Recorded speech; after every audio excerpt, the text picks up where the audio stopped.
everybody, I'm Jeremiah Blue, and today we're going to be talking about some of the draft day winners from the NFL draft. So I'm not going to be talking necessarily about the guys that everybody knew about, like Judy and Lamb, who we were going to be drafting, or Taylor, who was drafted by the Colts and has a great offensive line, or Edwards-Helaire, who was drafted by the Kansas City Chiefs and their amazing offense. Obviously, those are great dynasty plays. Those guys were always going to go high based on pretty much whatever team drafted them. Even Swift will probably go high in the draft, even though he went to the Detroit Lions, where they already got Kerryon Johnson there, and there's going to be definite timeshare for not only this year, but probably moving forward. So I'm not talking about those guys. Again, I'm talking about strictly winners, people that benefit from the draft. 4 of the 5 are not going to be rookies. I do have one rookie on my list that was kind of got a huge stock up, but let me jump right into it. So the 5th guy on my list, really it's hard with receivers. So receivers, you gotta understand, the draft really doesn't affect them. So if you're in your league, and I guess this is too late because this is post-draft, but for next season, if you're going to be making a trade prior to the draft, you're going to want to trade running backs, because running backs are the one position where if they take a high-profile guy or quarterback, but for the most part running backs, because quarterbacks, most people are playing in one quarterback leagues. Quarterbacks don't even have a lot of value where you can kind of wait on quarterbacks. Now, if you're in a 2 quarterback league, that's a completely different story, which guys like Derek Carr and Drew Lock and Sam Darnold, those guys really got a big boost in this draft based off of what was drafted around them.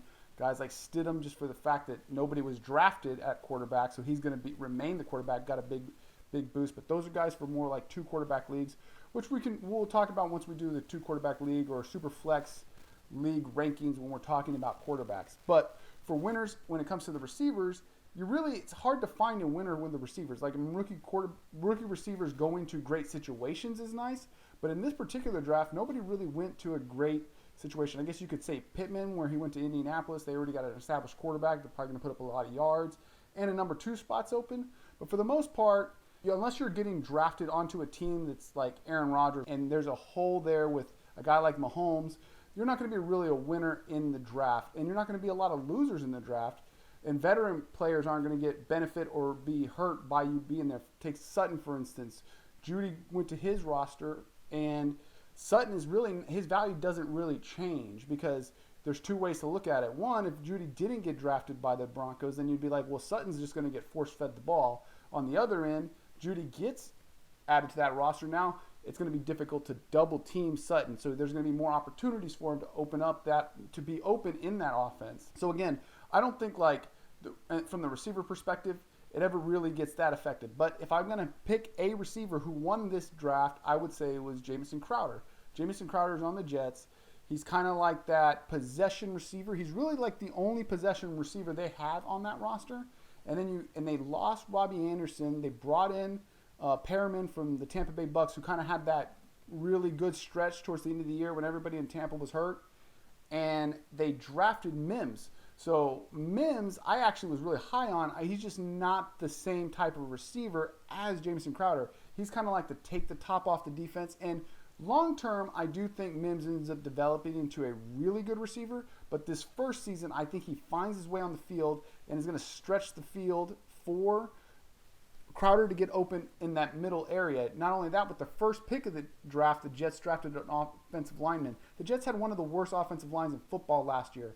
This is going to allow the running game that's going to benefit the running game, and it's going to benefit Sam Darnold having time in the pocket.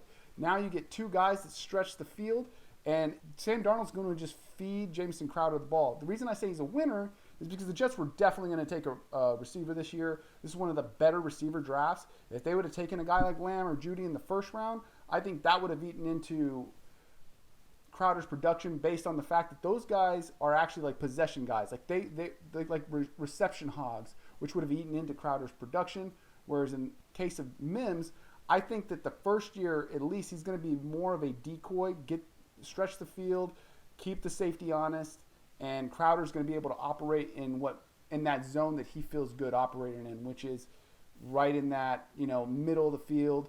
The defenses are going to have to come up to stop Bell. They're going to have to stay back to stop those fast receivers. And then Crowder's going to really be the one who benefits from the direction the Jets are going. So he's my fifth winner. And honestly, he's the only really receiver that I put on this list.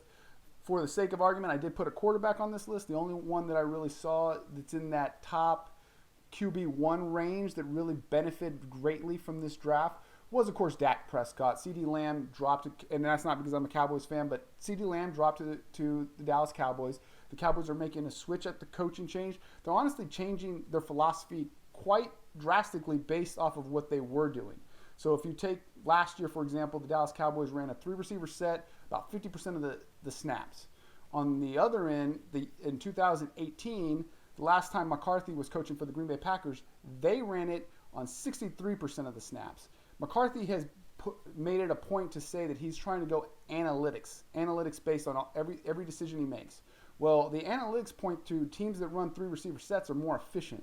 So, I mean, it basically it makes teams have to cover 3 receivers, which has to put smaller players on the field, which means that the running game now opens up.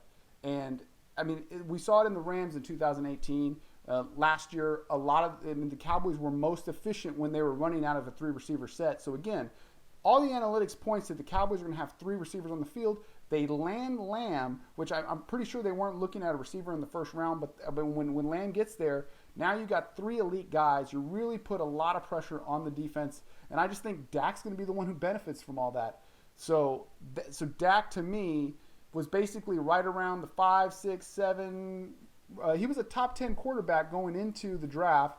This puts him in that quarterback 3 range. So he's right there with Watson and Murray and Dak, whereas the tier above him, of course, is Mahomes and Lamar Jackson.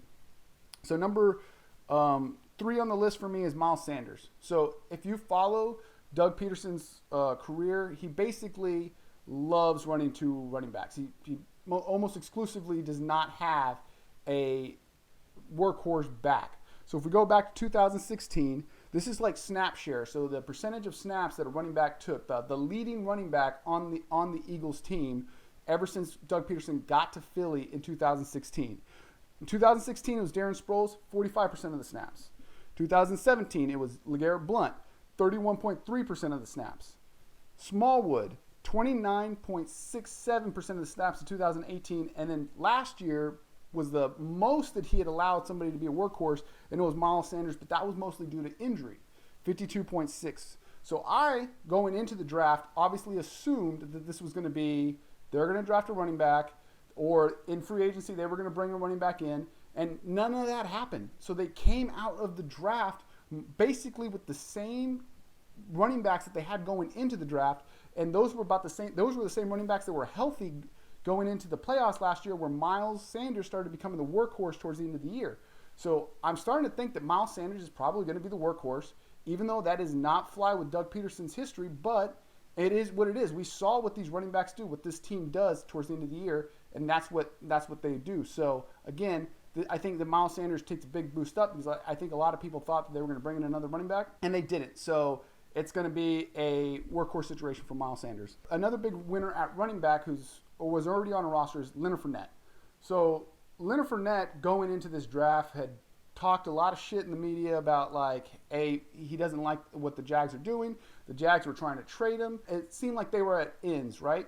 Well, if you're following that, going into the draft, you had to think that Leonard Fournette, they were going to draft a running back, either second, third round, to compete with Leonard Fournette. Maybe Leonard Fournette gets half the work if they're unable to trade him, or they were actually going to trade him in the draft. And what ended up happening is they didn't even take a running back. So Leonard Fournette is basically running with the same guys he had last year. So if you look at, again, going back to the percentage of snaps that they take, just talking about last year, obviously the number 1 in the league was Christian McCaffrey with 93.4, which is ridiculous, right? Then you got Ezekiel Elliott, who had 83.3.